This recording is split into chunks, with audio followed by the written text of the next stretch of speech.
Welcome back to the Bitcoin Layer. I'm Nick Bhatia. Today, we welcome back Jacob Shapiro. He is partner at Cognitive Investments. Jacob, thanks for joining us. Nick, it's so great to be back with you. It's not like anything's happened in the world since we last talked. Jacob, we always love your expertise because you are a geopolitical strategist and you help your investment shop from that perspective. So it's always great to have you on and get a little bit of around the world with you. So I want to start in Japan. We have recent news out of the Bank of Japan. They are tightening their policy rate, but more specifically here, there is a wage increase movement going on in Japan, which you and I both believe is incredibly important. So talk to us about Japan.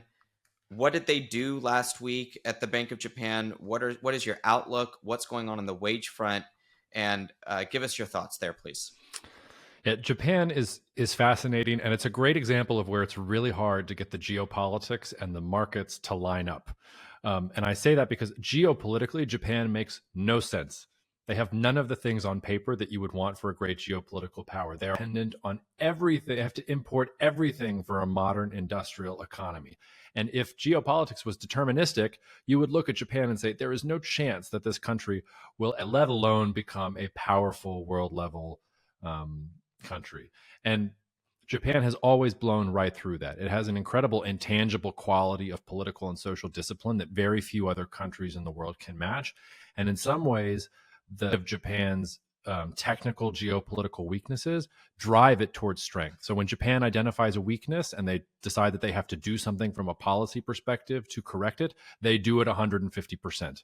They do it with a level of discipline that no one else can sort of pursue. And I think you're seeing that right now with Japan in general. So the geopolitics of Japan says this country really doesn't make sense. There's something happening in Japan. And these moments where Japan does this, it's really become where Japan's back is against the wall. So for instance, I don't know if your listeners are watching Shogun on FX. I'm absolutely loving it.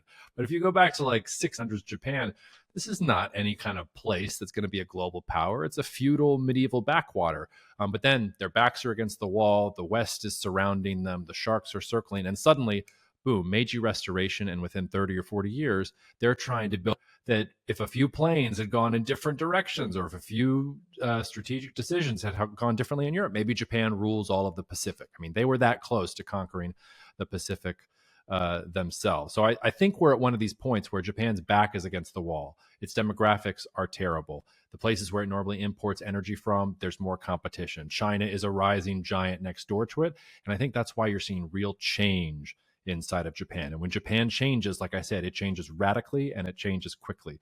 From a market perspective, yes, they tightened rates, although let's not overdo it. They went from sort of slightly negative to slightly positive. So I don't think it's this huge monumental shift. And I think the way that markets are pricing the yen right now are speculating that this is some major change. It's not. Even the new Bank of Japan governor, even as he was announcing the new strategy, said, we will defend the yen at a certain point. Like, we're not going to let things go down. So I think you might actually see the yen strengthen here because I think folks are once again speculating about Japan and extrapolating a Western perspective on Japan and not listening to what Japan itself is saying, what the Bank of Japan itself is saying, which wants stability at all costs.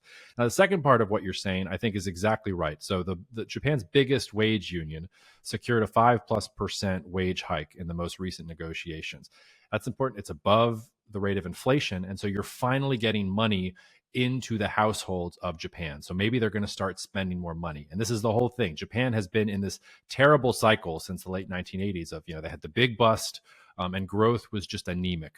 And now maybe we are finally beginning to see the Japanese economy change a little bit. And whether that's real wages are increasing, whether that's policies that make Japanese equities more favorable to international investors, whether that's more startups, whether that's sort of thinking about the relationship between labor and companies and prioritizing efficiency and productivity and those sorts of things, whether it's investing abroad. China gets all of the PR for the Belt and Road Initiative. Japan has spent more in Southeast Asian infrastructure than Japan has, and I would argue than China has in Belt and Road. But nobody talks about that.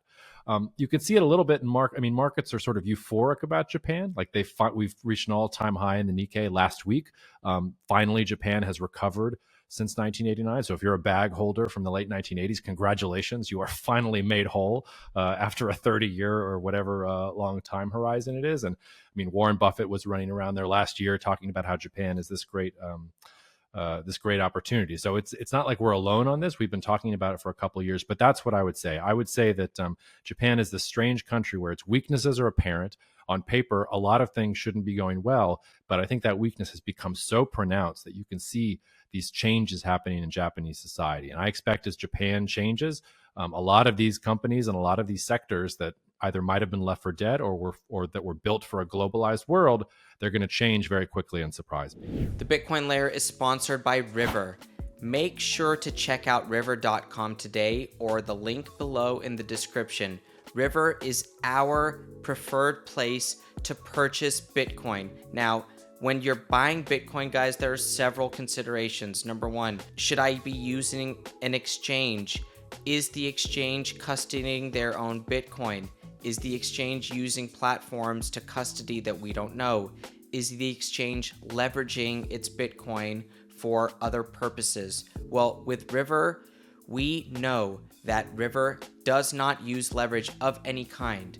River also uses its own multi-sig solution so that your Bitcoin are not held by anybody else. So it's a very important thing to understand about what River offers. Now, River also has Lightning Network integration and a lot of other really exciting features. Go check out river.com today. So would you classify this as a Japanese revival? That would be my first question. On the horizon, perhaps, or is that too strong of a word?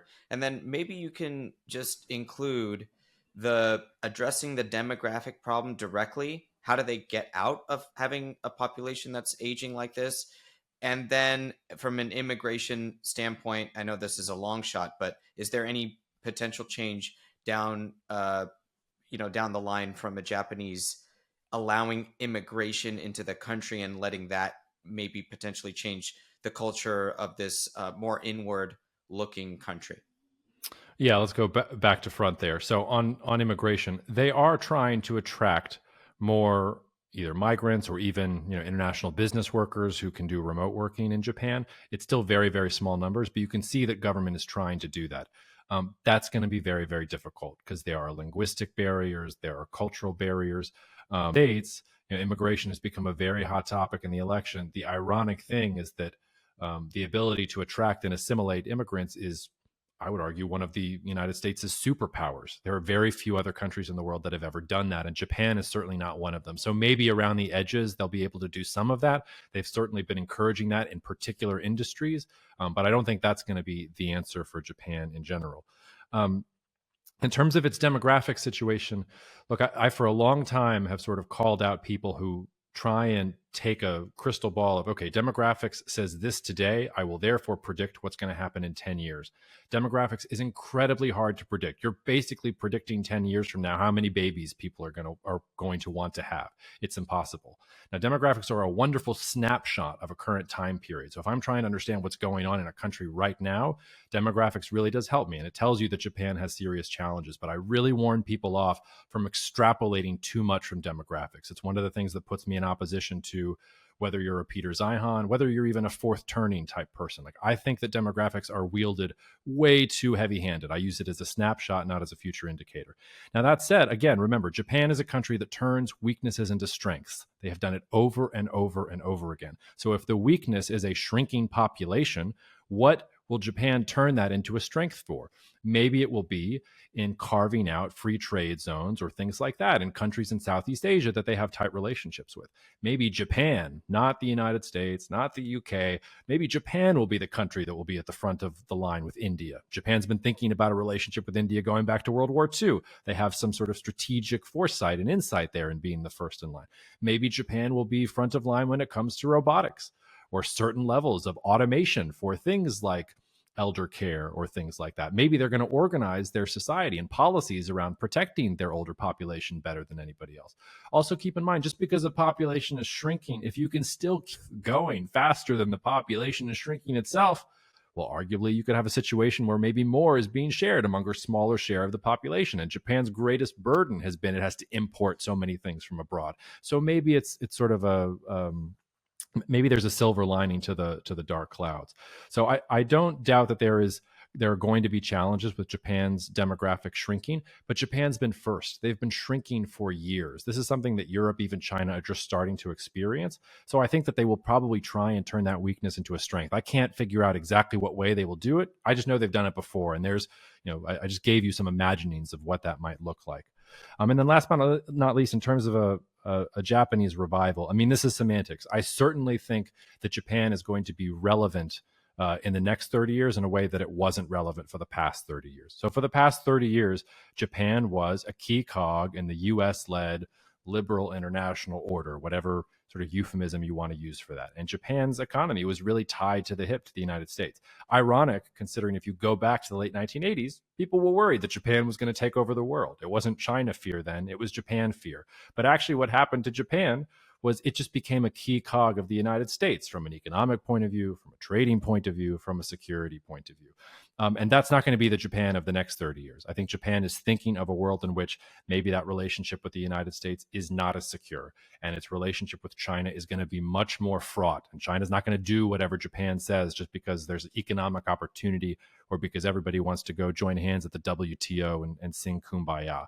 So reawakening, revival, restoration, I don't know what word you want to use, but I certainly think that Japan is moving from one of its stages of passivity to activity. And like I said, when Japan gets active, like change happens very, very quickly.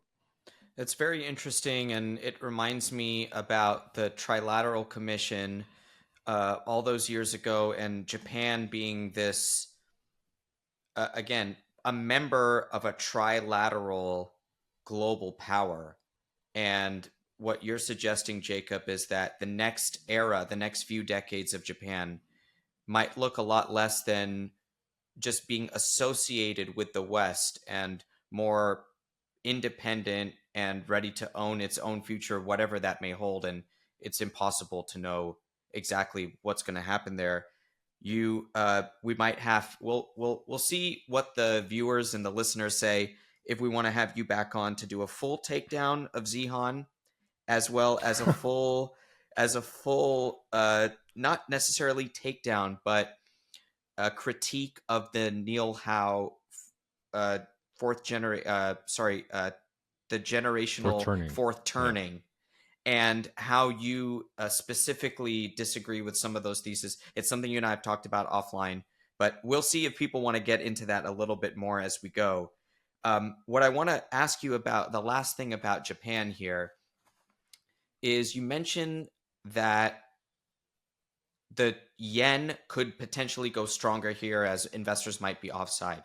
What I'm really interested in is the dynamic between the Chinese yuan and the Japanese yen. They are clearly strongly correlated at the moment that we are in a regime, some sort of dollar regime where these currencies are trading together. What is going on with the yen and the yuan? Is China weakening off of the back of yen weakness to keep on the competitive side? Just give us a sense, because I don't know, and I want to understand this more. No one has a great answer for me yet. I hate to disappoint you. I'm probably not going to have a great answer either. But before I try, give you my best effort, I'll just say I won't come on to do a takedown of Peter or of Neil. I respect them both in many ways, and I find Peter to be a very astute and imaginative thinker. He was a senior analyst at Stratfor when I was just an intern. I learned a lot from Peter. He's been a trailblazer in geopolitics.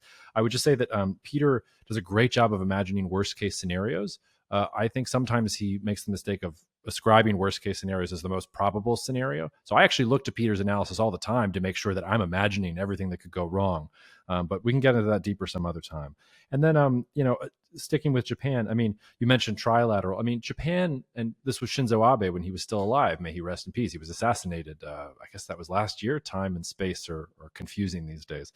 But he was the first person to really talk about the Indo-Pacific and about the Quad, which is the alliance, the rough alliance between India, Japan, Australia, and the United States. So I just, Japan really has been forward thinking from this strategic point of view. And I think another thing that Western observers struggle with when it comes to Japan, and this is my back way of trying to answer your question, and honestly, you've given me homework to try and get a better answer for the yen yuan pairing, is that Japan is much more comfortable with ambiguity than the West is. So the joke I always make is, in Star Wars, you're a Sith. You're either a Sith, you're with us, or you're against us. You're a Sith or a Jedi. You're black and white, good and evil. That's how the West likes to think about things. Japan is much more ambiguous and always has been ambiguous. It was one of the reasons why the United States and Japan in the late 1930s and early 1940s, they were talking past each other because Japan was thinking in terms of multiple things being true at the same time. And the United States was, no, either X is true or Y is true. And that's not just true for Japan. Let me give you a tangible example of what I'm talking about. Japan's overwhelming top national security threat is China. That's 1 billion plus people in a country that has very, very negative memories, rightfully earned from Japan's atrocities in China during its occupation in World War II. Bigger military, bigger resource base, you name it. Like that's a rising threat for Japan. And yet, despite everything I said about Japan being a cog in the U.S. Liberal internet, Japanese companies depend on China more than any other country. If Japan sort of overnight had to lose access to the Chinese economy, that economy goes belly up. And so you have a government that understands, okay, our top economic relationship is with China. Our top security enemy is China, or rival is China. How do we work this through? And I mentioned Shinzo Abe. He's the one that was trying to push Japan towards militarization. He's the one who articulated an Indo-Pacific policy, India and Australia, these countries. He was very chummy with Xi Jinping. He could, on the one hand, rub shoulders with the other Quad leaders and talk about the great threat to the Pacific from X country, and then move to being very chummy with Xi Jinping and talking about how Japan and China need to be on the same page for economic growth perspectives. You can see this in the way that Japanese companies are functioning.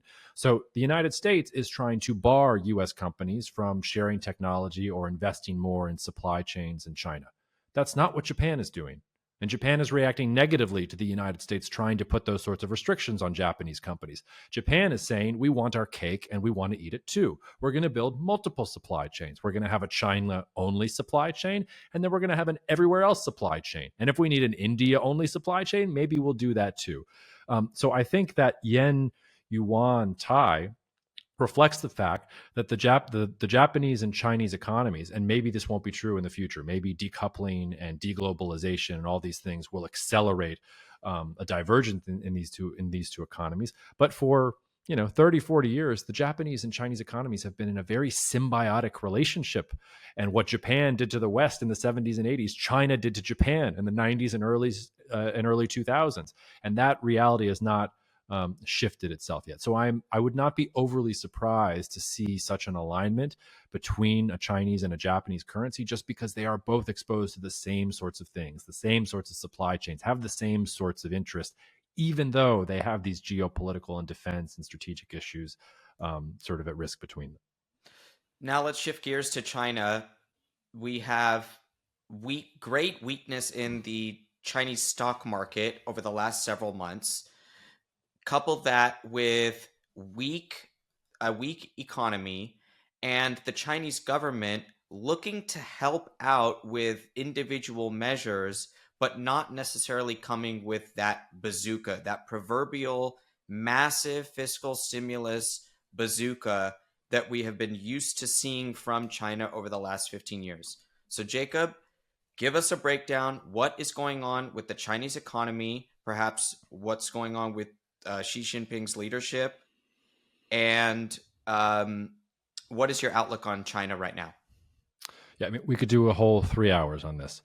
So at a very, very top level, I'm just going to give you the very, very top level view, and then I'll get down into the weeds on some of the things that I think are most important based on what you said. At the very top level, you just need to understand this one thing.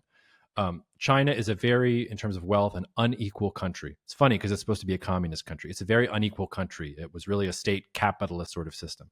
The coast is extremely wealthy. The coast is wealthier, more advanced, better infrastructure than most cities in most parts of the world. I am here in New Orleans. I wish that we had the infrastructure and some of the facilities that they have in coastal Chinese cities. Go into the interior of China, it's still third world. These are still impoverished places. I think they've gone from living on $1.90 a day to $5 a day, something like that. I mean, they're two completely different worlds. And at the very top level, Xi Jinping has to do what communist parties are supposed to be good at. He needs to redistribute wealth from the coast to the interior without inciting either a peasant revolution or without a political faction coming and putting a knife in his back. Full stop. That's the challenge. I don't know of any country that has accomplished something like this at scale. Maybe the Soviets in the 20s and 30s, you could argue, did something sort of similar to this when they massively industrialized, but there were a lot of costs there. And if 1920s Soviet Union is your base case, not a great analog or not good company to be in general. So that's what Xi Jinping is trying to do. Now, the stock market in China doesn't work the way that Western markets work. Most Chinese investors, and this is something Xi would like to change, but here today, most Chinese investors are not putting money away in the stock market for their retirement or for investing. It's more of a casino. If you are a Chinese normal middle class citizen, you put your money in property. And I mean 3, 4 properties in different tier cities, rental properties, this, that, or the other thing. Property is something that you can actually physically have. If there is a peasant revolution or a gang of 4 or something like that happens, nobody's going to take the property away, whereas the value of investments and things like that can go to zero very, very quickly. Also, ironically, there are no property taxes in China. So Mr. Authoritarian, Communist Party, all these other things, like in some ways, China has more freedoms than other Western markets do too. And one of the reasons you saw so much unrest last year in China was because the Communist Party started piloting what a property tax program would look like. And you put that in conjunction with the real estate crisis that they were having, and people started protesting, and the Chinese government had to walk it back. So real estate functions in China the way maybe the stock market does in the United States. And the problems that we're seeing in China today are that the real estate market was in a bubble that makes 2008 look sort of like child's play in comparison in the United States. So you have this major asset class that the bubble is deflating. You have the Chinese government, which doesn't want to bail out the real estate developers. From Xi Jinping's perspective, they engaged in irresponsible and profligate lending and development, even though he warned them in 2018 and 2019 to stop this, that China needed to rely more on stable development and growth rather than ghost cities and boondoggles and things like that. So he doesn't mind seeing some of these real estate developers go belly up. At the same time, if hundreds of millions of people's middle class savings go up in smoke because the real estate developers are going out of money, well, now you're risking a revolution, not from the peasant class or the wealthy factions, but from the middle class. And students of history will know that middle class revolutions can be just as dicey once they get rolling. So he has refrained from taking out the bazooka, I think. I think that's a reflection of Chinese economic discipline. They are trying to do things differently. They are trying to not just say, all right, we're going to spend our way out of the problem. We're going to build a million cities in the middle of nowhere. And it creates this interesting dichotomy in Western coverage of China, because on the one hand, the Economist readers or the Financial Times wants to criticize China for the way that it does things. On the other hand, it is expecting China to take out the credit bazooka, because if it doesn't take out the credit bazooka, well, then the ghost cities aren't being built, then the commodities aren't being consumed. Suddenly there's weakness in global markets and the whole system falls apart. I mean, China is still a center of the global economy in general. So that's one reason that they haven't taken out the bazooka. They keep on having to do more because the market is not crashing, but it's also not improving. So there's this sort of line between whether Xi will let the property developers take their medicine versus he can't let them completely collapse because he risks the revolution.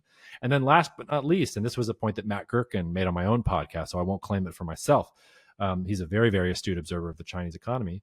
I think the Chinese are also keeping powder dry for a rainy day. And that rainy day looks like Donald Trump winning the US presidency and following through on 60% tariffs on all Chinese imports, or on some version of that. If you get that kind of shock, that's something that's really going to hit China. And even if you can sort of use the nationalist, the United States is out to get us sort of narrative, you still need powder dry and an ability to intervene in such a way so that if there is that economic shock to the system, you have enough wherewithal to prevent the thing from spiraling out of control. So that's my best way of very succinctly summing up what's going on in China. But at the end of the day, and if you're thinking about where China is 5-10 years from now and whether Chinese equities are a good investment, for me, it all comes down to, can Xi redistribute wealth to the interior and still remain in power? If he can, then China's going to be in a really, really good place in 5 years. And if he can't, things are going to get really dicey really fast.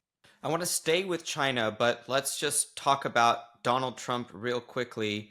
is your outlook, is your base case that he gets back into the White House? And then, but my real question is, how much does it matter for China if those tariffs come back online or that policy shift comes from Washington? How much does China care about that? You are arguing potentially yes, because they might not be ready to do stimulus today because it might need to be altered in 9 months from now. What's your outlook there? Well, I don't have a base case because I don't know who's going to win the US presidential election. A Trump victory is the more disruptive one. So I am putting more thought and energy in preparing for that, not because I think it's more likely. I think it's probably a toss up at this point, and it's probably going to come down to a couple 10,000 voters in a couple key swing states like Wisconsin or Michigan or something like that. But certainly that would be the more disruptive outcome. And that's why you have to sort of spend your time there. It's why, this is not a perfect metaphor, but it's why defense analysts and strategic decision makers, they have to plan for nuclear attack, because if it happens, it's going to be really, really, the ramifications are going to be really, really terrible, but it may not be the most likely scenario. A Trump victory is much more likely than that, but that's how I answer the base case thing. It is certainly within the realm of possible, and the change is so intense that you have to prepare for it. It's not just China that would be affected. Everyone would be affected by it. If you read, some of the position papers that I've read on the Trump website in the last couple of weeks, I've made myself really get familiar with what they're trying to do. They're talking up to 60% tariffs on all Chinese imports. And if you want to understand what that means, just go to TradeMap or World Bank and just look at the number of products for whom the United States imports from China.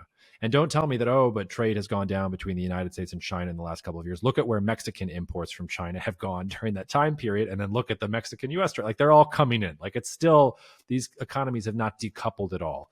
So the United States can sort of cut off its nose to spite its face, but that's what we're talking about. If you lose China in the supply chain, increase costs by 60% or whatever tariffs would, I pulled that number out of thin air, but let's say it results in a 40% increase coming from China. You haven't seen anything yet with inflation if that happens. The other thing is, Trump is not just talking about China. He's talking about 10% blanket tariffs on all imports, period. Now, I think that, tariffs are just one tool. It's one aspect of how economies work. So probably markets would adjust. I think I would expect a sharp increase in prices, followed probably by sort of a deflationary impulse, a decrease in prices in general.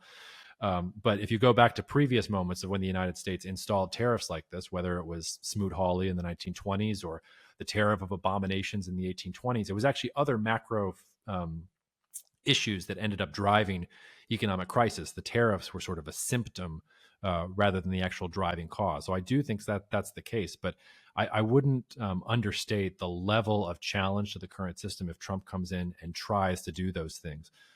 Because I don't think that most markets or most companies are ready for an environment in which you get those kind of really sharp price increases in general, even though they've been, quote unquote, preparing for it since the first Trump presidency. Now, it's a good segue to talk about the US. Now, I want to get your opinion on the level of fiscal spending in the US, the deficit, how it is affecting the US economy.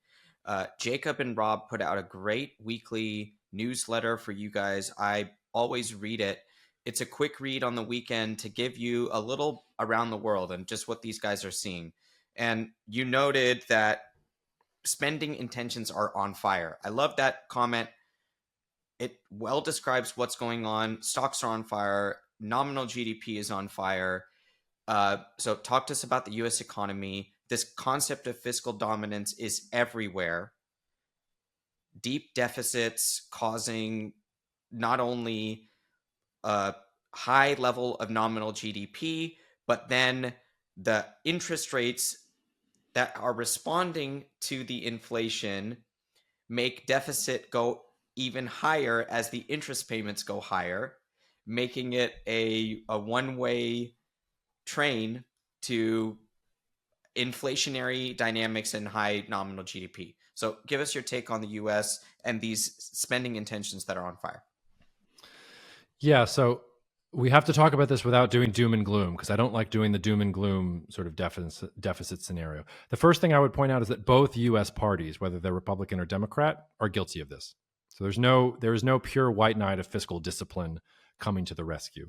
And I think when you look at previous moments in either US history or British history, I look to sometimes where you have these types of moments happen, to get a real change, to get somebody to come in and prioritize fiscal discipline or any sort of thing like that, usually the economy has to really struggle. You have to be in crisis. Think about how the 1920s leads to FDR, or think about how stagflation in the 70s leads to Ronald Reagan. You need that level of crisis in the system to get a change and to empower a democratically elected government enough so that they can make sweeping changes and respond to the issue. And in some ways, the thing most concerning for me about the United States is the economy is not doing bad at all. It's running too hot. It's running hotter than the Fed wants. And the reason I say that that's important is because that means the political change is not coming. That means we're going to keep spending until things do get enough out of control that everybody looks at each other and says, okay, enough of these radical wings of these two parties running things. The silent majority needs to pick one of the moderate wings and empower them. And then I think you'll see a real change.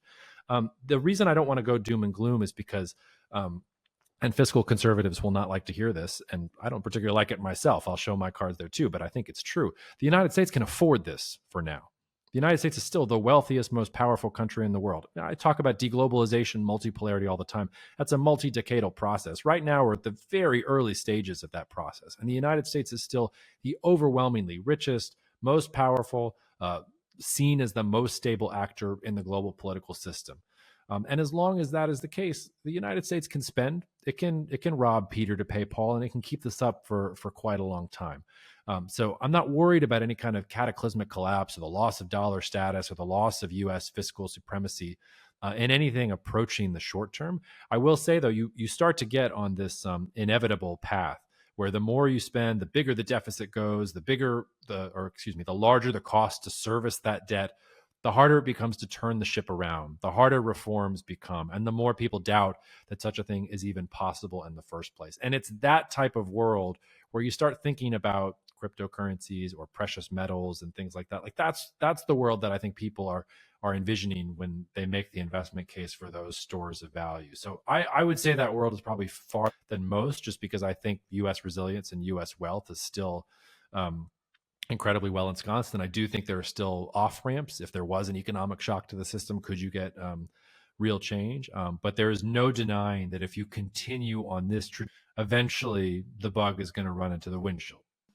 Jacob Shapiro, Cognitive Investments, thank you so much for joining us. Please tell people where they can find your excellent work. Yeah, so our website is under construction. So either find the Cognitive Dissidents podcast or just email me at jacob@cognitive.investments and I'll send you everything you need to know. So great. Thanks, Jacob, and we'll catch you guys next time. Special thanks to River for sponsoring this channel. Purchase Bitcoin without any fees when you use River's DCA feature. River has become our trusted source of accessing the Bitcoin market because they don't use any third-party custodians. This is a very, very important thing to understand. River is not using another company to store the Bitcoin for them. They have their own multi-signature solutions, which means that they have designed their own way to make sure nobody else has responsibility for the Bitcoin for the time that you have River hold your Bitcoin for you on their platform once you have purchased it. So go check out river.com today. Thanks for sticking with us. As always, at The Bitcoin Layer, subscribe to our channel. Subscribe to our Substack at thebitcoinlayer.substack.com so that you can follow along our latest research and analysis.